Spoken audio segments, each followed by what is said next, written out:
The narrator's voice carried the weight of history as dawn bled red over the horizon. Captain Edward Harris, a 32-year-old soldier with weary eyes, gripped his sword tightly. His uniform clung to him, damp with sweat, though the air was bitter cold. The prisoner before him, a frail young man bound in chains, pleaded for mercy. Edward's hands trembled as his commander barked, "Do it now!" He thought of Anna, his wife, and their little boy, William, waiting at home. Edward whispered, "If I take his life, will I lose my soul?" The soldier's chest heaved as silence pressed upon him, broken only by distant drums echoing from the hills. The mud beneath his boots sucked greedily as if to claim him.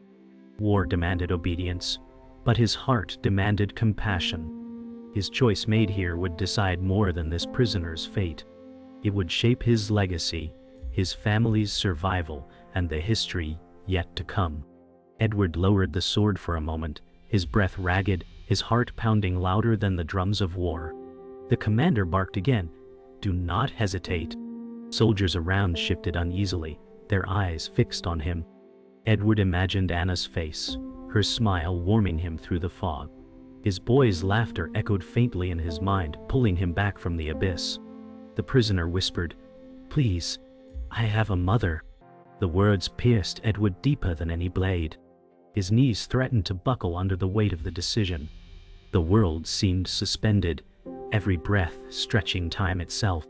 If he obeyed, he would be a loyal soldier but forever haunted. If he refused, he would be branded a traitor. Torn between oath and blood, Edward realized history had cornered him. He was not only fighting an enemy nation, he was fighting himself, his duty, and the cost of compassion in a merciless world. The commander's voice thundered like a hammer, "Strike, or you will answer for this." Edward's chest rose and fell, as if crushed under invisible weight. He recalled the vow he made to protect not only his country, but his family. He whispered under his breath, "What kind of man returns home with blood on his soul?" The prisoner's eyes widened, seeing his chance of survival hinge on Edward's mercy. The soldier's silence was suffocating, every man waiting to see what choice would be made. Edward tightened his grip, sweat dripping into his eyes, blurring the world. He knew this act would define him. Every second dragged like eternity. The tension in the camp snapped like a drawn bowstring, ready to unleash chaos. Edward's decision would not just affect one life. It would ripple into history, a choice between honor imposed and the fragile humanity he still clung to. Edward's mind screamed with conflict as the commander snarled, "Cowardice is treason." The weight of his family's survival pressed against his heart. Anna's soft voice seemed to whisper across the battlefield, "Edward, come home to us."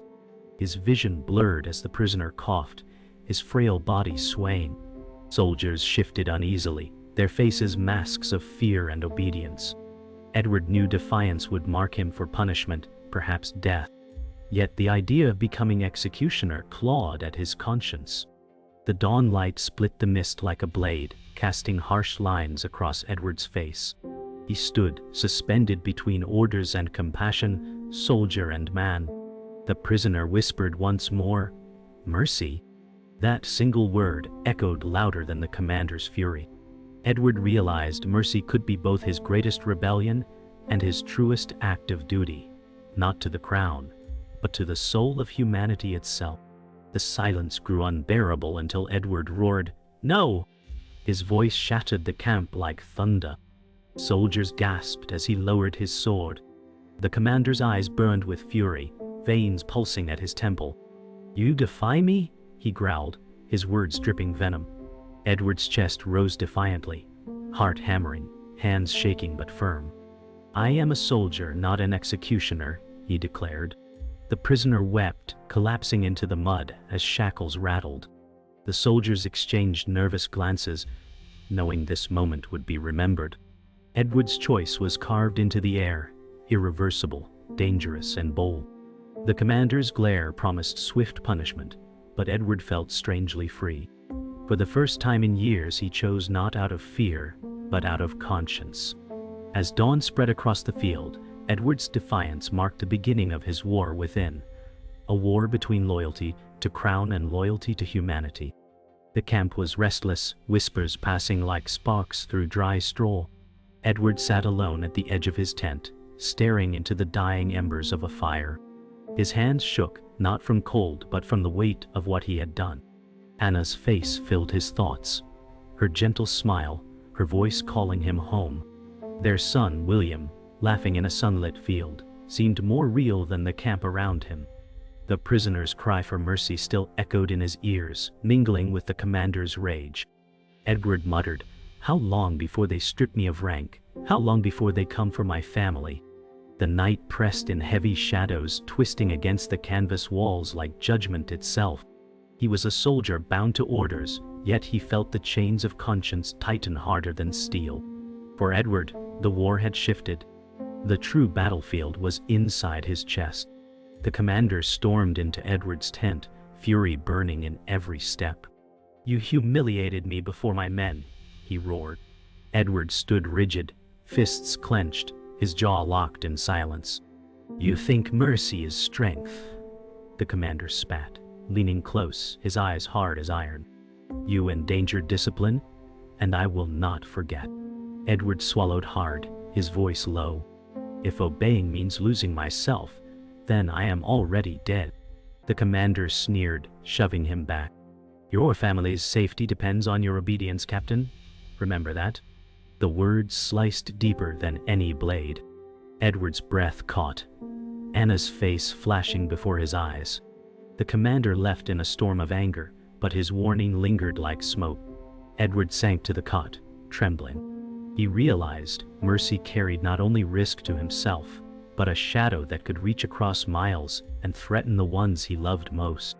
That night, Edward lay awake, the tent silent except for the wind. He clutched Anna's locket, opening it to the faint image of her face. His chest tightened as if the distance between them were a physical weight. "Anna," he whispered, "forgive me for what I may become." Every creak of leather, every rustle outside reminded him the camp was not safe. He thought of William's small hand gripping his, a memory sharper than the blade at his side. "I must return to them," he murmured. "But how, if I defy the crown?" His eyes closed, but sleep refused him. Instead, he saw the prisoner's pleading face burned into memory. The war outside demanded blood, but his heart demanded another way. Edward turned onto his side, clutching the locket so tightly it cut into his palm. His oath to family became his only shield in the darkness. Dawn crept into the camp with gray light, soldiers moving like ghosts through fog. Edward emerged, exhaustion carved into his face.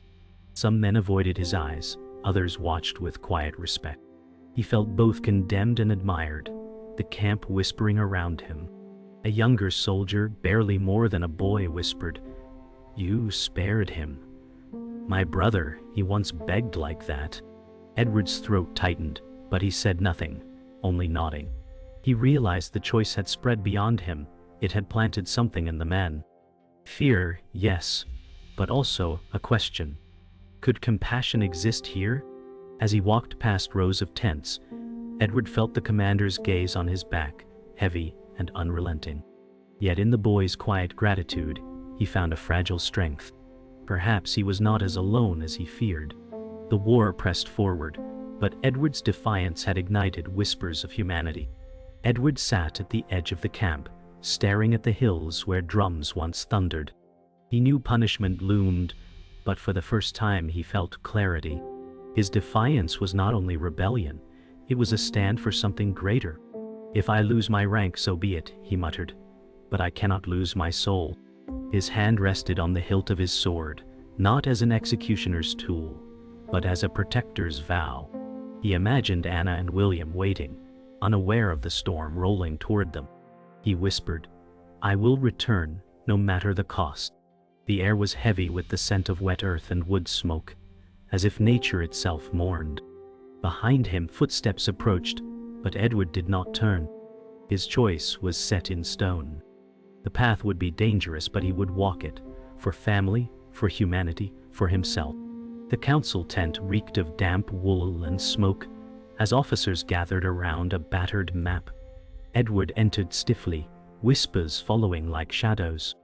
The commander's glare was a blade across the room. Tall officer, Colonel Marcus Gray, renowned for ruthless ambition, spoke with a smile that never touched his eyes. The king demands swift action. Mercy has no place here. Edward clenched his jaw, resisting the urge to answer. Marcus's gaze pinned him like prey. Some men, Marcus said, confuse weakness with honor. Such men doom armies. The words were a dagger meant for Edward. The other officers nodded in fear or agreement. Edward's chest tightened, his silence a shield against Marcus's poison. He felt the noose of suspicion tightening. Yet within him a fire burned. He had chosen once, and he would not break. But Marcus was not a man to let defiance stand unpunished. After the meeting, Marcus approached Edward, his voice smooth as oil but sharp beneath. "Captain Harris, your mercy has stirred unease. Discipline is the marrow of war, and you've cracked it." Edward's jaw tightened. Discipline without conscience is tyranny. Marcus leaned closer, whispering so only Edward could hear. "Your family lives under the crown's protection. Test loyalty further, and protection may falter." Edward froze, bile rising at the veiled threat. Marcus smirked, brushing invisible dust from his sleeve, and walked away. The camp bustled with preparations, but Edward felt the ground tilt beneath him. It was no longer only his life on the edge. It was Anna's, William's, and everything he held dear. His choice had made him a marked man, and Marcus would press until something snapped. The war outside grew louder, but Edward knew the war within camp had just begun.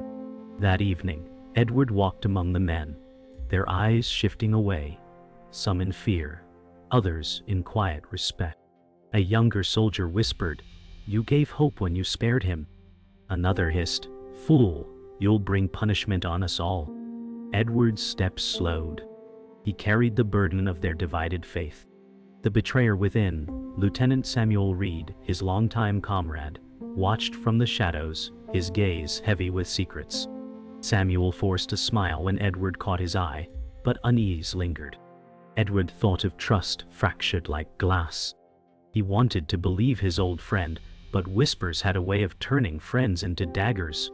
As he left the campfires behind, the sound of drums drifted from the hills. War approached like a storm, yet Edward felt his greatest danger lay not outside the camp walls, but within them. The campfires burned low as Edward sat apart, sharpening his blade under pale moonlight. Samuel approached quietly, his tone casual. "Strange, isn't it, how one choice ripples through everything?" Edward looked up, wary. Samuel's smile flickered. "You've drawn eyes you don't want, old friend. Marcus isn't one to forgive." Edward studied him, searching for loyalty in his gaze. "And what about you?" Samuel laughed lightly, but it was hollow. "I survive by walking where the wind blows. You should too." Edward's stomach twisted. The words carried warning and betrayal both. He sheathed his blade, eyes hard. "I will not trade my soul for survival." Samuel turned, shadows swallowing him. Edward sat rigid, knowing trust was slipping through his fingers. The war of blood was inevitable, but the war of betrayal had already begun. Before dawn, the camp stirred with sudden alarm. Scouts rushed in, shouting that enemy forces massed beyond the hills. Drums thundered, shaking the earth. Edward tightened his gear, fear and resolve warring within. Marcus strode through the men, his voice carrying above the din. "Today we march, today we crush." Soldiers cheered, some in duty, some in dread.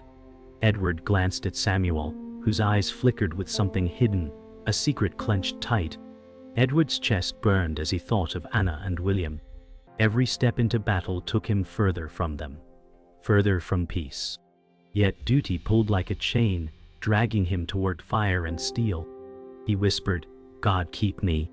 The horizon glowed with red dawn, as if the sky itself bled in warning. The true war, long delayed, was here at last. The army marched before dawn, boots pounding mud as drums roared like thunder. Edward's breath frosted in the cold air, his armor heavy, his thoughts heavier. Marcus rode ahead, barking orders, his voice cutting like steel. Samuel walked beside Edward, eyes distant, secrets flickering behind them. The fog thickened, swallowing the line of men until only their shadows moved. Edward whispered, "What madness drives us into this?" No answer came but the steady beat of drums. In the distance horns blared, enemy scouts answering the call. The soldiers stiffened, fear rippling like a wave. Edward felt the chain of duty tighten, dragging him toward fire. Yet in his heart he heard Anna's voice, "Come home to us." He tightened his grip on his sword. Ahead lay war, but behind him waited love. The clash between them was tearing him apart. The first clash came suddenly. Arrows whistled, cutting through fog. Men screamed as lines broke. Edward raised his shield, the impact shuddering through his arm. Steel rang as soldiers locked blades. Edward fought with instinct, each swing a desperate plea for survival. The air stank of iron and smoke, mud sucking at boots as blood mixed with earth. Marcus roared from horseback, urging men forward, while Samuel fought near Edward, his strikes sharp, yet his eyes shifting, distracted. Edward felt suspicion flare, even in the chaos. A blade came for him, but Edward parried, his breath ragged. He thought of William, wondering if his son would ever know his father's face again. The war thundered louder, each strike a reminder that duty demanded lives, while family begged for return. In the storm of steel, Edward realized this was only the beginning. The enemy pressed hard, their banners cutting through fog like flames. Edward's sword arm burned, but he forced strength through exhaustion. Around him, soldiers cried out, some falling, others dragging wounded back. Marcus's voice boomed, "Stand and crush them!" Yet Edward saw more than enemy lines. He saw the fear in his men's eyes. Samuel shouted, "Behind you!" Edward turned just in time to parry a killing strike, but when he looked back, Samuel's gaze slipped away too quickly. Doubt gnawed deeper. Could he trust the man who once called him brother? The clash raged on, sparks flying from steel, drums echoing in Edward's bones. He thought of Anna, her face the only anchor in chaos. Blood painted the ground, and the world narrowed to survival. The line would hold or break, and so would Edward's soul. By midday, the battle slowed into brutal stalemate. Edward leaned against his shield, chest heaving, sweat and blood streaking his face. The ground was a graveyard of mud and bodies. Marcus rode past, sneering, "This is the price of hesitation, Harris. Had you struck when ordered, men would not lie dead." Edward's rage flared, but he bit it back, knowing open defiance here would doom him. Samuel approached, whispering low, "Marcus will not rest until you fall. Watch your back." Edward studied him, searching for truth, but Samuel's eyes darted away. His warning tasted more like threat. Around them, soldiers buried comrades hastily, drums still echoing faint in distance. Edward tightened his grip on his sword, torn between rage, grief, and the creeping knowledge that betrayal lay closer than enemy blades.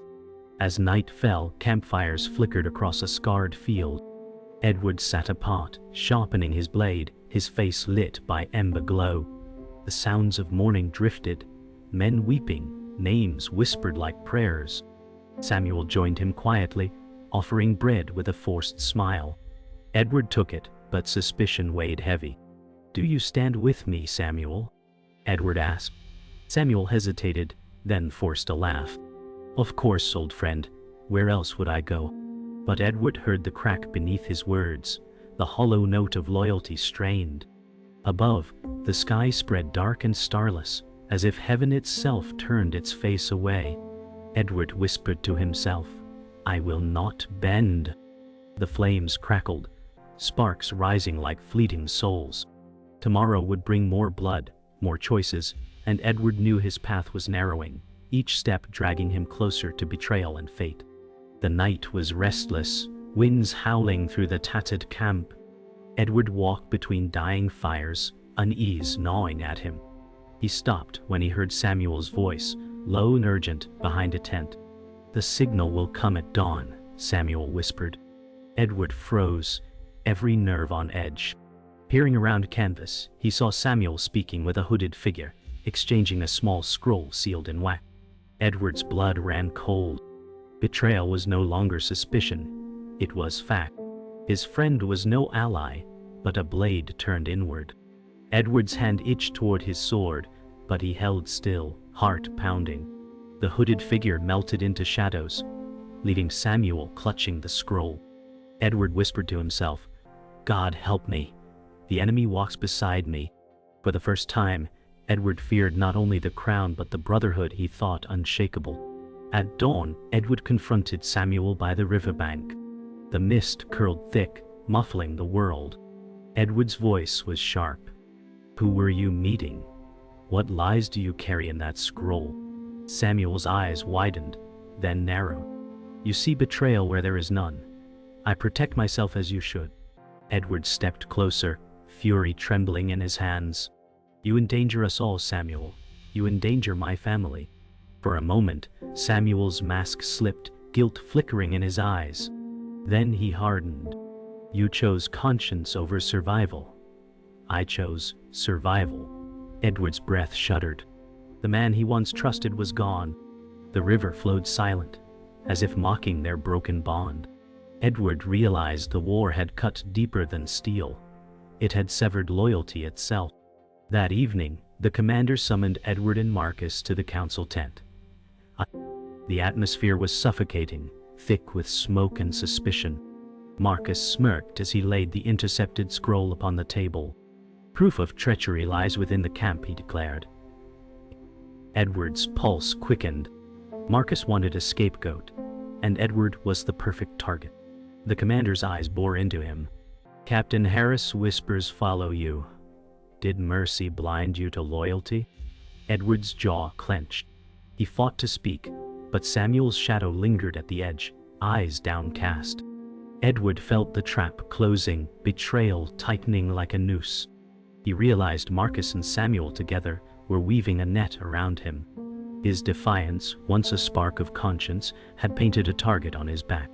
Later, Edward sat in silence, the weight of doom pressing on him. Anna's face haunted him, her smile like a fading candle.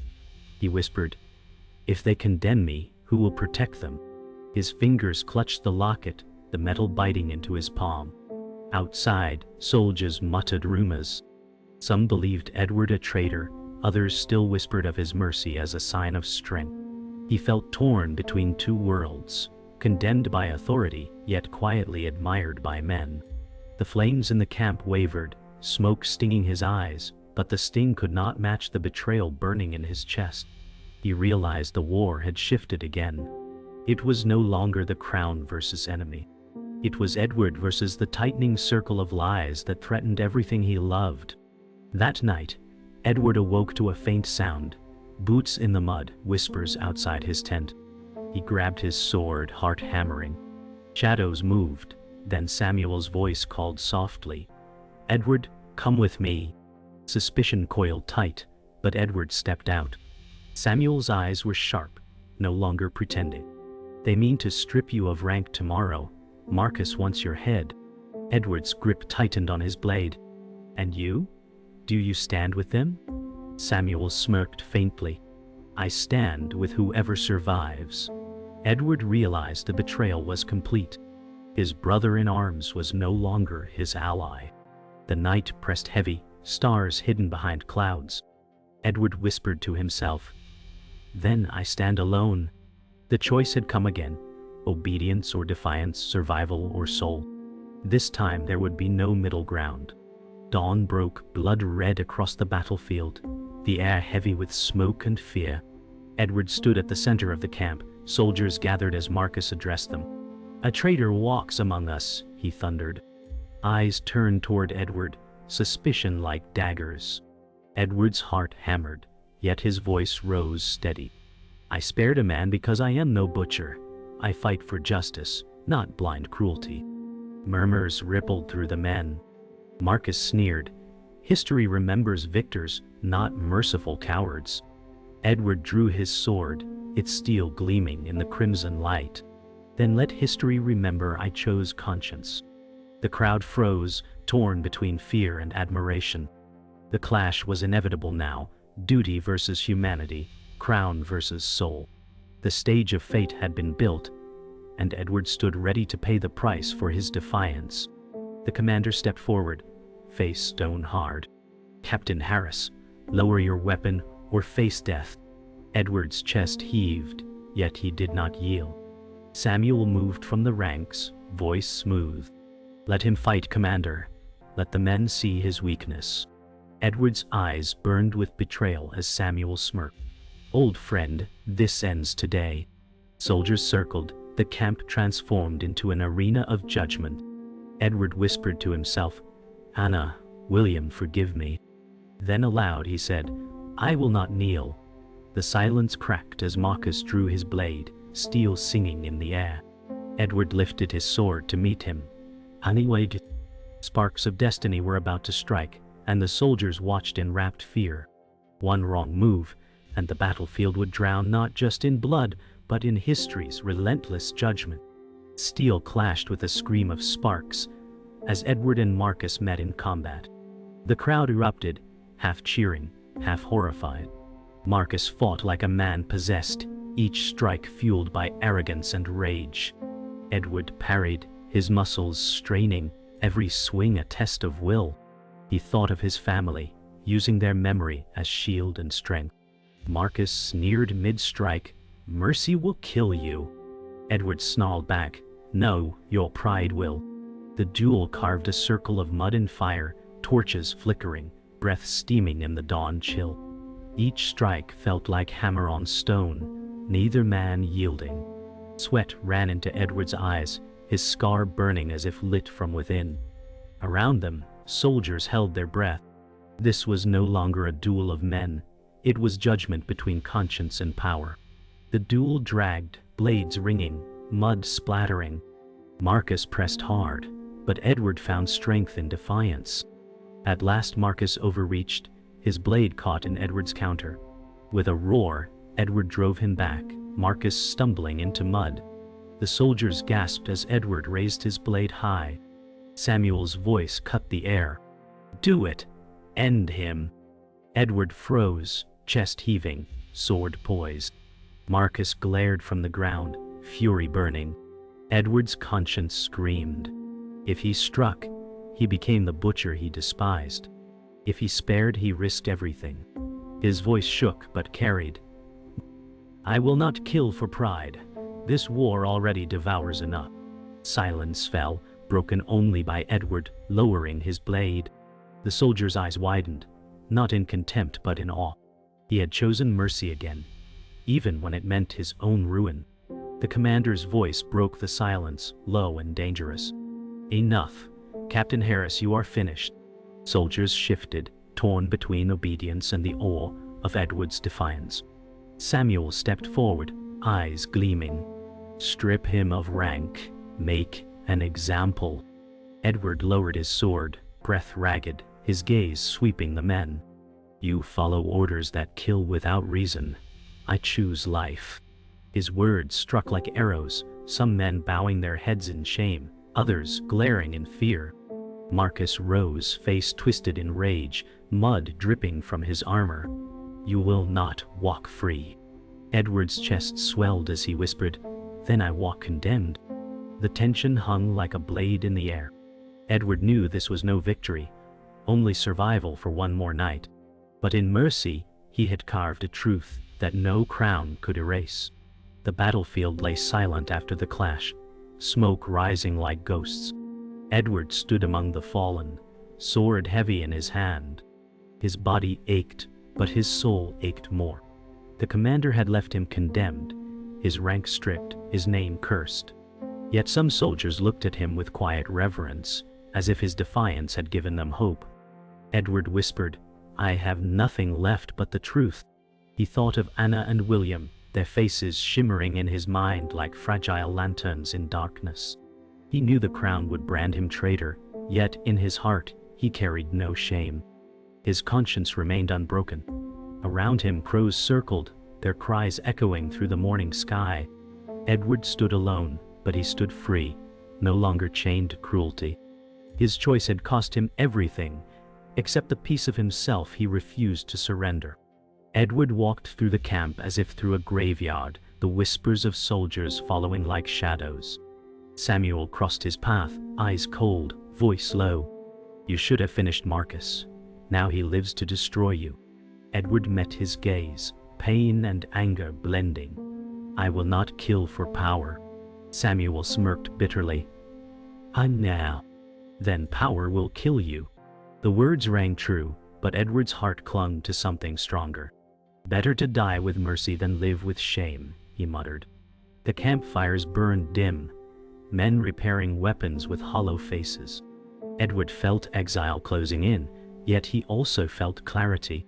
He had chosen his side, and though it left him isolated, it gave him purpose. Samuel turned away, swallowed by shadow, and Edward knew their paths had split forever, one chained to survival, the other to conscience. Later that night, Edward sat at the camp's edge, staring at the distant hills. He pulled Anna's locket from his pocket, the metal warm against his skin. Opening it, he traced her image with trembling fingers. "Anna," he whispered, "I chose mercy. I chose you." His voice broke, carried away by the cold wind. He thought of William's laughter, his son's innocence untouched by war. Edward's eyes filled with tears, but there was strength in them too. "If I never return, let him know I fought for something greater than victory." The stars emerged at last, faint through the smoke, offering fragile light. Edward closed the locket, clutching it to his chest. In that small golden piece of home, he found the courage to face whatever tomorrow would bring: condemnation, exile, or death. At dawn, Marcus stood tall before the men, his voice venom. "Harris is no soldier. He is a traitor who spares the enemy and mocks the crown." Edward stepped forward, unarmed, eyes unwavering. "If loyalty means butchery, then I accept exile." Murmurs broke through the ranks, some nodding in secret support. Marcus's face darkened, but the commander silenced him with a raised hand. "He defies us, but he has not lied. Let his punishment be exile, not death." Edward bowed his head, relief and sorrow mingling. He would live, but far from Anna and William, at least for now. The soldiers parted, watching as Edward walked past, stripped of rank yet cloaked in quiet dignity. He had lost the crown, but won his soul. Edward walked alone into the horizon, the battlefield fading behind him. Smoke curled into the pale sky, while birds wheeled overhead. His boots sank into mud, yet each step felt lighter than chains of obedience. He whispered, "Anna, William, I will find my way back." The locket pressed against his heart with every stride. Behind him, history would brand him a deserter, a traitor. But ahead, he carried a truth untouchable by kings or generals. Mercy had cost him everything, yet it had saved his soul. His figure grew smaller against the vast expanse, swallowed by smoke and silence. The world would remember Edward Harris not as a soldier of the crown, but as a man who chose humanity when war demanded cruelty. His story ended not in glory but in defiance, and in that defiance a legacy was born.